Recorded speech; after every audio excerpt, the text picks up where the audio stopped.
Welcome to the Washington AI Network podcast. I'm Tammy Haddad, the founder of the Washington AI Network. Listen closely because today's guest is one of the AI leaders in the intelligence community. I hope you enjoy.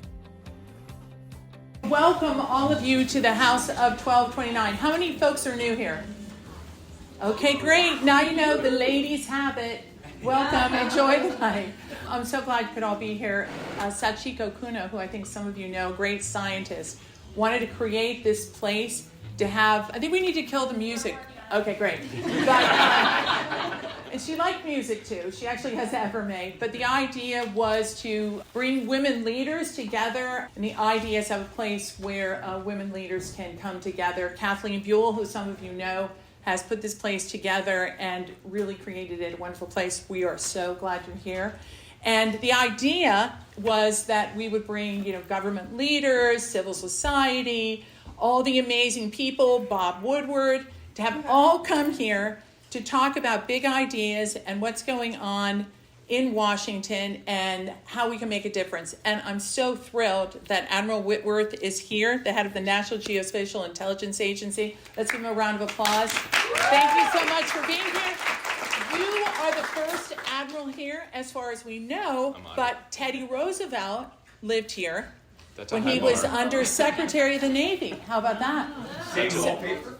Same wallpaper. That's it. Kathleen wanted to reenact that period of time.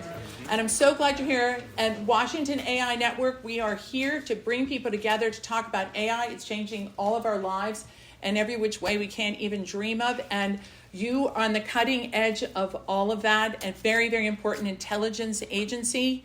And first of all, you have to talk about where you guys are now with AI and really how you interact with the other agencies. Thank you. First off, for the invitation, for everyone's being here.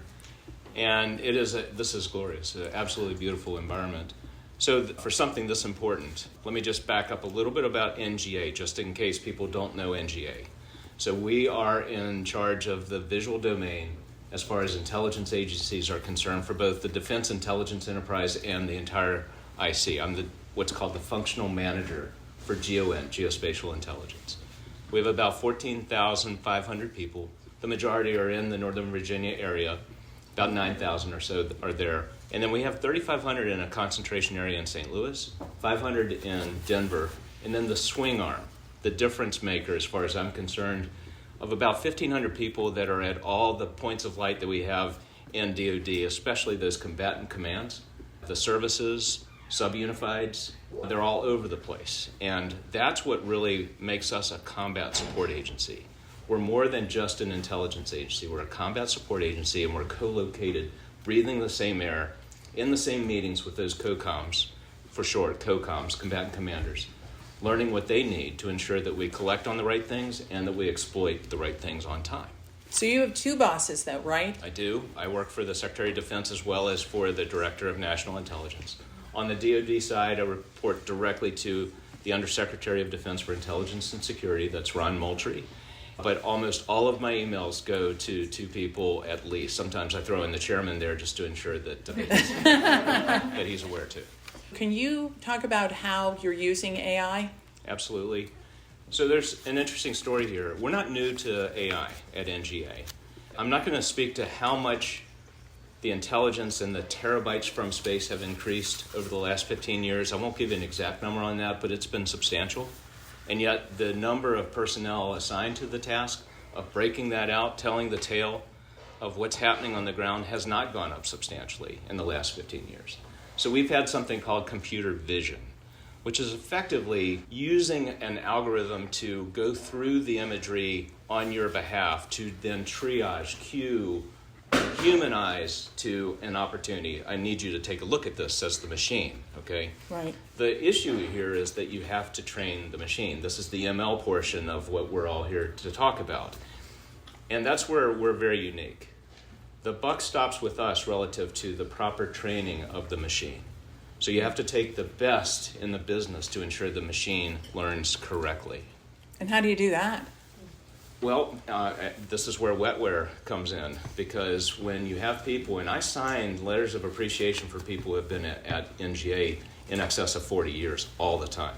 We have people that love being in this business, They know the contextual framework for change, what is baseline activity based on what they see visually, and then, of course, what is anomalous. And it's the anomalous activity that we need to train the machine to be on the lookout for.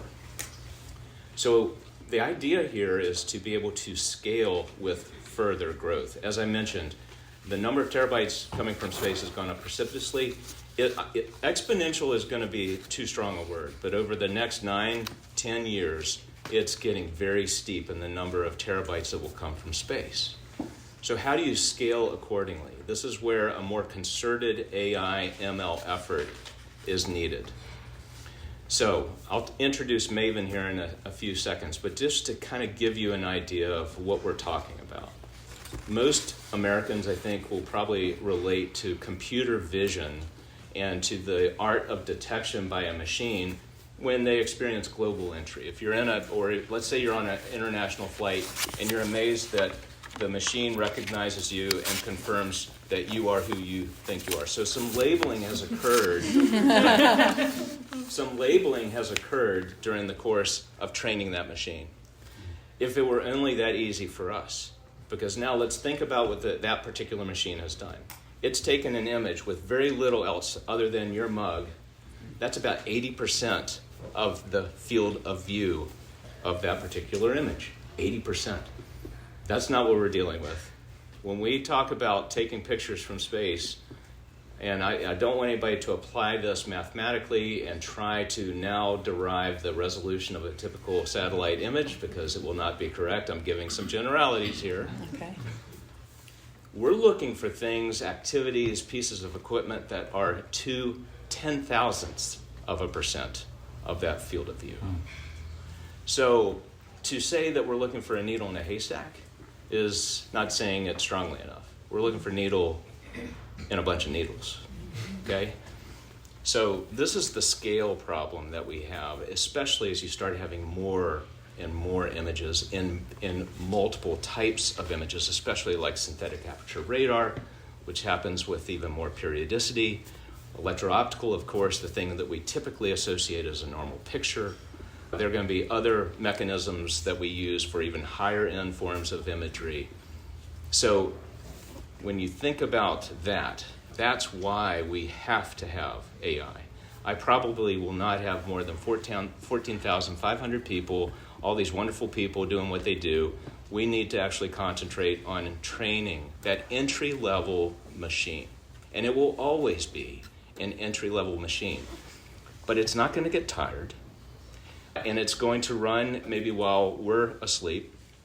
And it's going to run all the time with things that we may not have prioritized, but we're lucky if it says, this is an anomaly. I believe, based on my training, I need you now to pay attention to this. So this is the imperative of AI in GeoInt and specifically at NGA. Where do you get all that compute? So now we're talking about a specific program. And this was a wise decision taken just in the last year and a half by the Secretary of Defense and by extension the Undersecretary for Intelligence and Security for what used to be called a Project Maven. And how do you work with the other agencies? I mean, do you send them an email every day? Is there a briefer like the famous CIA briefer at the White House? Here's our pictures today. So right now, at the stage of Maven, it's largely dedicated to the future of targeting and this issue of distinction. So everyone will have something to gain from ensuring they have the best of breed AI for targeting. And on this issue of distinction, let me just clarify what I'm talking about. In the laws of armed conflict, we typically associate, and most people would agree, these elements: humanity, necessity, proportionality, and then this thing called distinction. By the virtue of being Americans and our values, we're typically reared to understand the first three. Distinction is hard. Distinction's different. We are not necessarily reared to be able to say, based on what I see, I deem that to be combatant or I deem that to be non-combatant. And that is the essence of what we call positive identification, which is, in my book, based on my 34 years of experience in targeting, the essence of targeting. To ensure you have the right target at a point on the earth, set point with good accuracy, and obviously with a unique behavior. So all of these agencies want the best for America to include ensuring that we don't cause a presidential apology with a misidentification. There will be layers of other ints that help build confidence. But at the end of the day, absent those layers, we have to be sure that the visual layer is correct, because there are times that the visual layer is positive enough for fires, for a targeting solution to drop a bomb or something like that. So are there classifications that have been memorialized and used in all NGA events or combatant events? The answer is, and you're really referring to confidence levels, and in this tradecraft of intelligence, we go with words like confirmed, probable, possible, very likely, and it drives people nuts, frankly, when they hear all of these terms, because typically, could you just speak English to me? Mm-hmm. Well, they all have real meaning. They actually have real meaning, and they're defined. And so the bar of distinction for positive identification is something that is typically written into the rules of engagement for that particular campaign or that particular episode. And that is a policy decision. And that will be a little bit kind of a moving target. But I will tell you this, the United States holds a very high bar on positive identification. And so that's something that I've made my chosen profession, to be quite honest. That's the essence of this stuff. And then you feel confidence because it's already decided. It's not like people walk around and make their own decision for each. The reason I ask is because everything that's happening in AI now feels like it's a whole new set of rules. People are looking for rules. We have some people from Senator Schumer's office. They've been gathering people to talk about what the new rules should be, laws, guardrails, all of that. But you're saying it exists, or at least in terms of what you guys are dealing with. So when you're talking about positive identification, the essence of distinction, we are pretty hard on ourselves. It's true. So we do have our own guardrails established in the wetware application of our tradecraft. And it's things like training ourselves against things like confirmation bias or taking liberties with a normal checklist approach to whether you are there in positive identification. But to riff on your question, and this is where AI, I totally agree with the need for guardrails provided we're tempted to cut corners with AI. And right now, as far as humans, at least the humans at NGA, we're building a certification program to ensure that will never occur, that will be ethical. But I love also flipping this argument to suggesting that AI can actually provide guardrails. In what way? This gets into, if I've got individuals who've been working for 18 hours, I try to make that like never happen, believe me, okay? But every now and then, if you have... I was going to say, it sounded like it was fun to work there until you said the 18 hours. Sorry. I can go 12 or 14. 18 is like way too much. I would hope that there are prospective recruits listening, and I hope that they don't believe that will be. No, let's say we had a pop-up urgent kind of episode, and we had people who've been working a long time, and they're getting tired. That machine is not. So if that machine, during the course of ML, the ML process, if we've treated that as a true digital apprentice, we're going to count on that machine to double check if we're getting tired, or if we might actually have a little bit of bias built in that we didn't realize we did. I love the idea of AI actually being there to provide just another set of eyes as its own guardrail. This idea of singularity and letting the machine take over, those are human decisions. And so the way that we're going to ensure that we approach this is very ethics-bound, very certifications-bound, totally in keeping with where DOD and the President now, by extension, with his executive order 14110, we're all in keeping with that. Can you talk a little bit about that new executive order and how it affects you? It actually speaks to exactly where we thought we would need to go, which is to ensure that we are working with a sense of urgency and purpose, but at the same time keeping balance on these issues, especially involving the responsible application of AI and ethics. Okay, let's turn to China. So there's always talk about, oh my God, they're going to get far ahead of us on AI, or they are already far ahead of us. Can you give us your sense of where they are versus what you're doing? So if I look at this from a STEM production rate and possible recruitment rate for people who are of Chinese origin, they're way ahead. They are. The number of STEM-related graduates probably over 5 times what we experience in the United States. I think India is probably right in between, and so they're probably twice of what India produces. This is concerning. We are a very STEM-oriented agency, and certainly people who understand AI and understand this tradecraft would probably benefit from being STEM graduates. What I like, though, about the United States is how experienced we are with critical thinking and with a tendency to tell the whole truth and nothing but the truth first, right up front. And this has been tested. I would tell you, as somebody who's been invested in multiple conflicts over the last 34 years, we have a really good tendency to get the bad news up the chain very, very quickly. And so during the course of the fog of conflict, the fog of war, we're going to opt to get that information up and seek clarity, and to help our decision makers also seek clarity and know before they make decisions. I don't know, and I can't tell you whether the Chinese actually have that advantage right now. I would not, because a lot of this is predicated on experience in combat. Let's turn to Ukraine, war in Ukraine, and the role of AI there, and what you think the opportunities are, the challenges. It's been, like a year and a half to almost 2 years. So I can't speak to whether the Ukrainians are independently applying AI. They're very resourceful. They're very IT savvy. Would not be surprised to find out that they are. I think we've got 1 or 2 reporters who were just there, and they could probably have more authority on that topic. I do know this. If there is a way to provide an advantage to the Ukrainians, that is our writ. That is what we do. Through EUCOM, we are providing a tremendous amount of information to ensure that they have what they need. We don't do the targeting for them. They make their own independent assessments. They make their own independent decisions on what they will actually neutralize.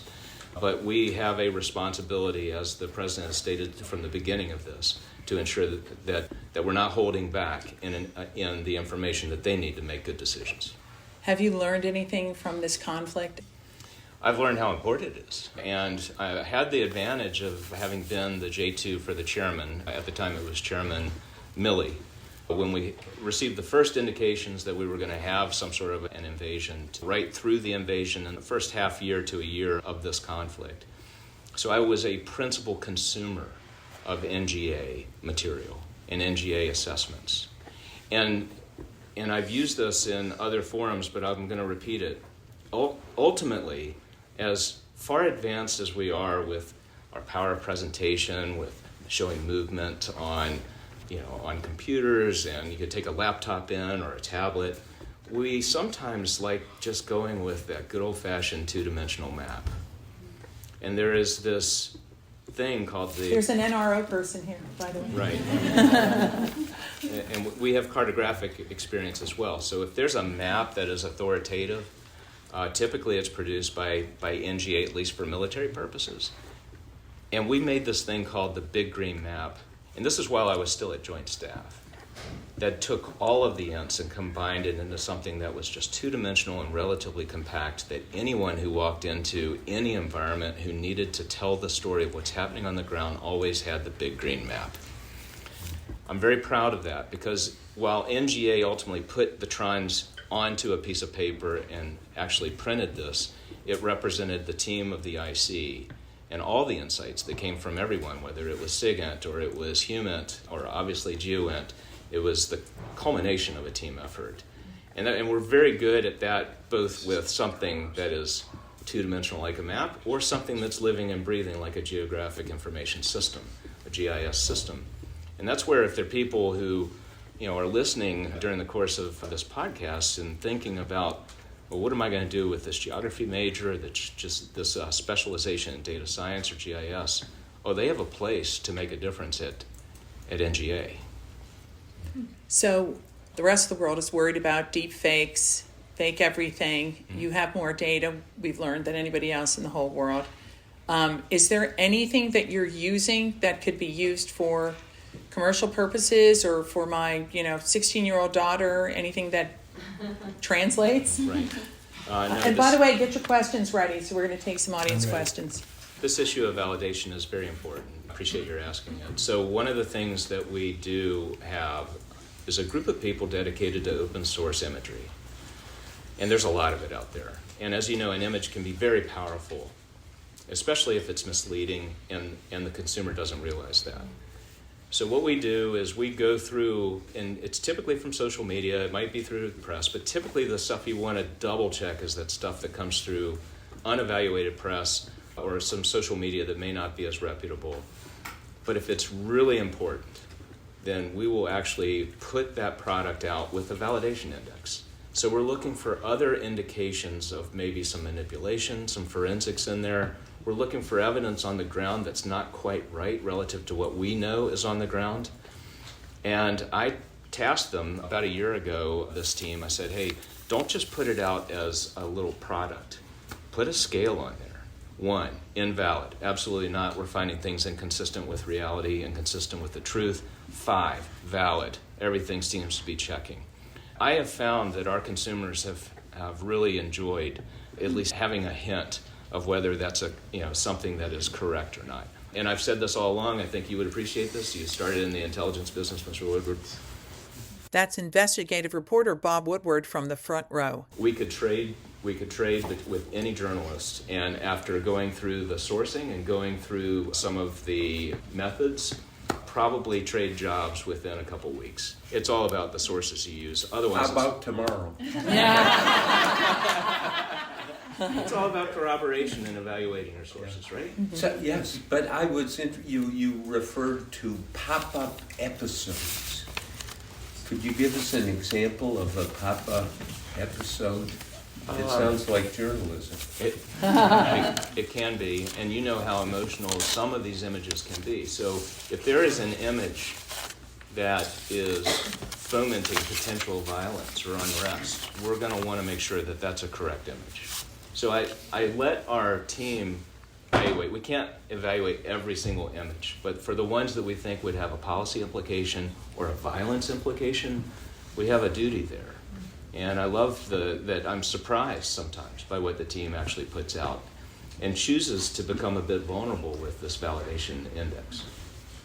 I like the validation index. Kelly, what do you think? Is that a good way to do it for the rest of us? This is Kelly Wicker from the Wilson Center, who's doing tremendous work on AI. Well, thanks for calling me out, Tammy. Yeah. Actually, it was one of my questions was going to be, as we see after the executive order, the move toward government agencies implementing AI, thanks to Bob Work and Project Maven, you guys are well ahead. Understanding where to use AI systems and where to use the wetware. Do you feel like you'll be able to help advise other agencies on finding that divide, or is there a playbook we can derive from that? I do, but I don't want to overcommit or promise that there is total alignment between us and the other intelligence agencies. There's going to be a different form of AI for SIGINT. There's going to be a different form of AI and its application to human. However, there are some best practices that will transcend all of that. And we will absolutely commit ourselves to ensuring that those lessons are made very transparent to the other agencies. Before we go to the next question, I want to ask you about the fear of AI. I wonder if you can give any guidance, because there's so many people that are just worried that it's the end of the world, and you have such a strong positive outlook. And even as you're recruiting, you spend a lot of time talking about the gift of AI or how you've used it effectively. How do you fight against that? Because it's true within the military, maybe not in your department, but we've heard about it throughout the services. It's natural for something this new and this potentially revolutionary to be something that brings fear. You're right, I'm excited about it, but we started very early with what we call GREAT, which is this responsible AI application, basically a certification for anyone who touches the code associated with AI and ML needs to be certified to ensure that our basic principles stay basic principles and that we don't overreach. This is something that I mentioned in a large forum within the last 6 months, is that staying principled in the midst of all this will ultimately be the way to get through it, right? Because at the end of the day, a human will be on this loop. If there's ever a time that a human chooses to be out of the loop, that will be a conscious decision. That will have to be at the highest levels, and I have not gotten that guidance. But these large language models already have the input. It's already there. what do you do with that? This is, again, where you have to make sure that we're guarding against things that, I'm going to use the term loosely, hallucinations, literally by some of these models, to ensure that we're not seeing them lead us astray. This is why the wetware will always be needed to kind of compare notes with what you might be getting from a large model. In the visual sector for GeoInt, what I'm excited about, you've heard about these large language models. We anticipate soon large visual models. So instead of a visual detection that this is a nice glass of water, it just tells you that it's a glass of water, it might actually say it's 3/4 full. It will give you some context as to the behavior, or it's now moved about 4 inches to the right. That'll be a phrase. So that's kind of the equivalent in our world compared to what you're seeing in such an exciting way with LLMs. Wait, Jesse, where's Jesse? Is that what you're doing? Would you say that's comparable what you guys are doing? That's Jesse Kelman, CEO of Dante. What we're doing is more of providing, instead of looking within the image and saying that's a glass, you're looking for what is that glass doing and how do you correlate different types of information to provide the context. So the human isn't having to do that. The human is focused on exactly what's going on and not having to go through 10,000 useless images. That's very exciting. It's all about context and layering. And it sounds like you've got some layering going on. And obviously, as an intelligence professional, we always seek additional layers to add confidence. Mm-hmm. So I think that's exciting. And what about people worried about the 5 big companies that are ruling AI, or like to say they're ruling AI? Does that make you nervous as opposed to coming from government or leading from government? This is so big that I'm not sure I would necessarily gravitate to somebody who says that they. So, what's the term? Did you say they are leading? Well, they're leading. Okay. They're leading the way on AI, and government's trying to catch up. Sounds like you guys aren't, but does that concern you that so much of that research and so much of the work that's been done is concentrated on a few? And even I was over at Johns Hopkins University. They're going to hire 185 researchers. They can afford to do that. But most universities that do traditional research, they don't have the money to do that. You're talking about this, there's a class that already exists that's really successful. No, thank you. At this juncture, I would say it's exciting that there are a few that have the resources to invest in the R&D. There will come a time, though, that you're going to also want to spread the wealth and ensure that we're getting the best from everyone. And I like the direction that we're moving in the MAVEN program to ensure that we are soliciting as many opportunities out there by smalls as we can. Now, that will have to be tempered by some security issues. We'll have to make sure that as we protect these algorithms, that we don't get too far afield. We don't want to go back to being just a project that's so flat and apparent that, frankly, you find your algorithms getting stolen. So you're looking to work with industry? Oh, absolutely. Okay, great. That's the name of the game for us. Okay. Yes. Steve, let's pass the mic over. Here's Steve Clemens from Semaphore. Hi, Steve Clemens of Semaphore. I want to thank Tammy for this. It's fascinating. I know this is not something you regularly do, so thank you so much for doing it. You know, I spent a lot of time with those companies that Tammy just talked about. If you were to talk to one of their critics, Meredith Whitaker, who's the CEO of Signal, she said they've built up their business models been based on surveillance. And so they have a monopoly, essentially an oligopoly, that small firms can never have. And so it's one of the differences why small players, she said, can be barnacles on the boat, but never be the boat.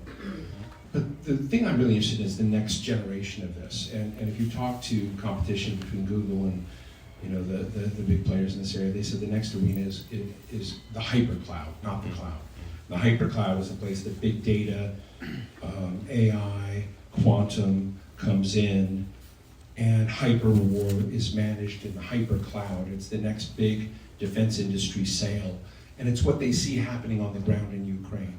They see the synthesis of real-time intelligence, real-time targeting and response to the Russians, without human beings involved, and the instantaneous move from the place where Ukrainians are shooting their weapons, instantly moving to other places, and the Russians not having that ability. So we're seeing a real live version of the convergence of these technologies in Ukraine every day. And I'm just interested in that level because it really is a pathway to counter what your point is. There's very little human interaction in that. It's all instantaneous, data-driven. I don't know if I'm worried about that or excited by that, but I just want to ask you where you're at, because I know business is driving to that instantaneousness where there's no way human beings can be involved in that process if to be effective. I love this question. Again, I don't have any guidance to take a human out of the loop, or right now I think on the loop is a term that's being used. But I take your point that there could be some forces out there that choose to take humans out of the loop with mission orders, autonomous kind of mission orders with vehicles. So here's where I am. And this kind of speaks to what I've termed as a reluctant RMA, a revolution of military affairs, that deals with the unmanning of a lot of power projection. Not all of it, mind you, but a lot of it. And it's reluctant because, frankly, we're really invested in this as humans, in minimizing warfare, but if you got to go for some sort of warfare, we are really invested in doing it best as humans, and we are invested in being out there. It's kind isn't that like the B-2 bomber debate for drones? Yeah, I think that there's a lot of that. Again, I use the term reluctant RMA, but I'm also encouraged when I see the press reports and the releases coming from the Deputy Secretary of Defense on this initiative to actually seek more autonomous vehicles, the Replicator initiative, which I think is really exciting.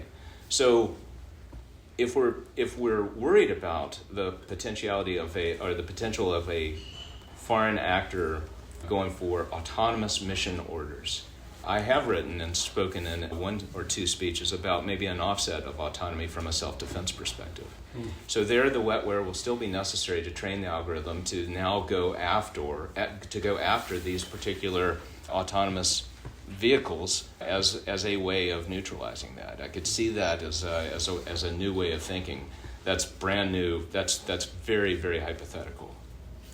I don't know if that addresses. I hope that addresses your point. That's kind of where I am. I could see that going in that direction. John Hudson, the Washington Post reporter, John Hudson. Admiral John Hudson of the Washington Post. What you mentioned in your opening remarks about the United States having a very high standard when it comes to targeting and when it comes to proficiency of targeting, when it comes to fires, any incident with fires. When you look at the last 2 months of what's happened in Gaza, how do you compare U.S. standards for positive targeting and the government of Israel's? Yeah, so appreciate the question. I'll just offer that any sort of opinion relative to the conduct of what's happening in Gaza, I'm going to reserve as certainly the responsibility of the Secretary of Defense, Secretary of State, and obviously the President, and they've been very outspoken on that. Let me tell you what we do to contribute to their knowledge. We just tell it like it is. I use a baseball analogy, we call balls and strikes. And so while we're very committed to ensuring that the state of Israel has everything they need, and that is something that the President has articulated from the get-go is certainly a mandate for us. We also tell the story of what is happening on the ground, and we don't hold back. There's no selective editorializing in what we choose to cover and what we don't. I'm really proud of the team. From the beginning, that's been our tendency. When you say you call it balls and strikes, is that information is given to U.S. leaders, or is it given to the leaders of Israel? So I won't comment on intelligence sharing. The President has indicated that there is intelligence sharing that's helpful to Israel. But I absolutely have a responsibility to ensure that the President, the Secretary of Defense, Chairman, everyone in the IC, Secretary of State, and the interagency, that they have the best information. Bob Woodward. Would you give them targeting information? Them being the Israelis. We wouldn't necessarily call it a target, sir. We're not involved in that. What would you call it? So all we do, again, is to ensure that they have the information that they need. That's not even a half answer. Thank you. Before we go, Teresa. Bob, will you pass the mic back there? Teresa Carlson, cloud veteran from General Catalyst. Sir, love what you're doing. I spent a lot of time working with NGA when I was at Amazon, and the cloud is a big part, I know, of what you do. I'm with General Catalyst now, so I get to invest in all these great companies doing things to help our U.S. government. Can you talk about how you're using edge capabilities within AI? Most Americans really, I don't think, understand the importance of what NGA actually does for the mission, but edge capabilities, large language models and edge, as we use drones for warfighting and targeting, Can you talk about how you are looking into edge capabilities at NGA and making that more easily and readily available for the type of information that you have to pull and deliver? So I want to make sure I don't misinterpret your definition of edge. I'm going to give you when I hear edge within the confines of NGA, it's typically associated with last tactical mile and with ensuring that there is redundancy and resiliency of networks.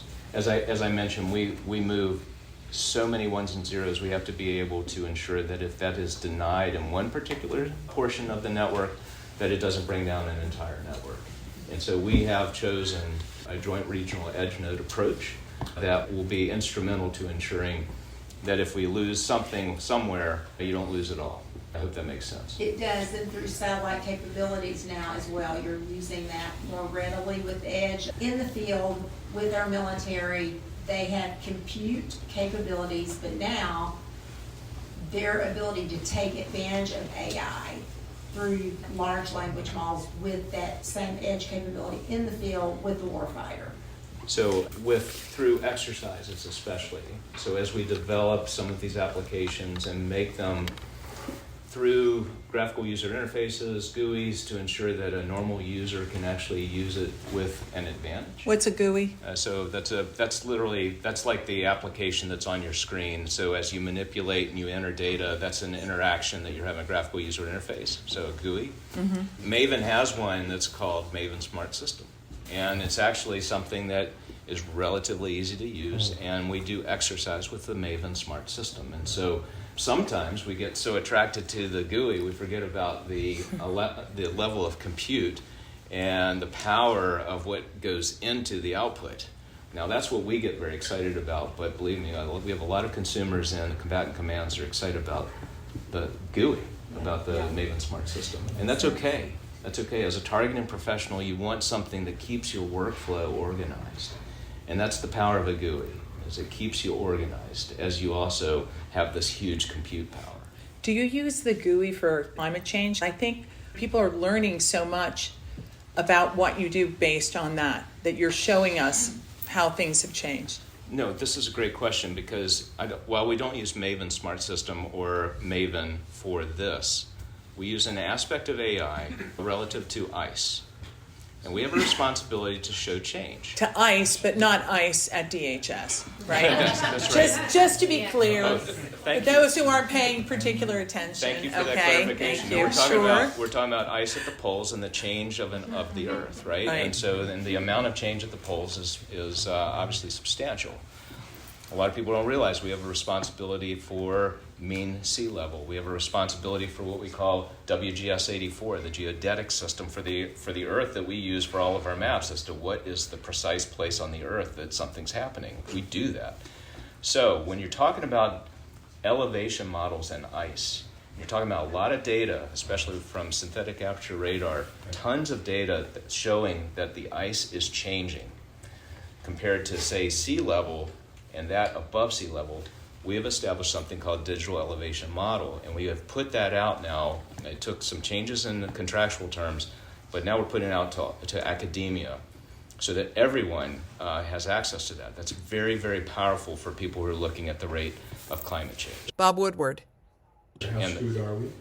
Yeah. I'll let someone else, that's a nice thing. It's just data, and we're responsible for the sanctity of the data. We will not go into the why or the how or what to do necessarily on that. Okay, we'll let the others do that. But there's so much data, we are applying some elements of AI to that because it's too much for a human to do on a daily basis. So it does save time in that regard. So you have all these incredible pictures. You've got the ice. You're putting it together. Do you share it with other governments? I know you're not putting analysis on it. I guess the question is then say, hey, we'll be much better off if we slice it and dice it this way. I mean, how much leeway do you have? Well, actually, we put a lot of pressure on ourselves to ensure we have no leeway, to ensure that it's just balls and strikes, just call the balls and strikes, which in this case is what's the mean sea level, what's the elevation model, what's the thickness of what we call permafrost. These things are changing. And we have a responsibility to just say it like it is, based on good data. So sometimes people will go places and they might get bad data. It might be framed or shaped to an outcome. We have no outcome-based expectations here. I think you have the best job over there. I gotta say, no analysis required. Wait, one more very fast. If you're very fast, Daniel Littman, Politico. Hey, Daniel Littman with Politico. I have a quick question. How worried are you about wars in space knocking out your capabilities the next time we have a conflict where we're going to get blind, basically? And what are you guys doing to? Worried enough that we wanted to make sure we communicate with the American people that it's from seabed to space. So we changed our motto literally. It used to be very focused on the rock itself of the Earth, and we wanted to ensure that there are domains where this issue of distinction and warning do apply that normal Americans don't see, such as space and such as the seabed. And we do have responsibilities there. And so we went ahead and added from seabed to space into our motto. So the distinction of behaviors that are either responsible or irresponsible in space, that is in our purview. But that's about where we stop talking, because the how gets extremely sensitive. And so I hope that everybody will take my word for it. We have people that are worried about behaviors in space. Bob Woodward. When were you founded? So it's a great question that goes into the history of the Defense Mapping Agency, and even before the Defense Mapping Agency, some of the charting episodes that came during World War II, which is where we get a lot of our history in St. Louis. And so there's a very exciting story that will probably be, that'll be another session on what's happening in St. Louis with the ecosystem there. That's why we have 3,500 people in St. Louis. But then we became NPIC, which was effectively part of CIA, and then we became NEMA. That was largely founded on the need as a result of the first Gulf War 1990 timeframe, where people weren't getting the GeoInt they needed at the time they needed it, and so Congress mandated that we have a NEMA at that time, an agency dedicated to GeoInt.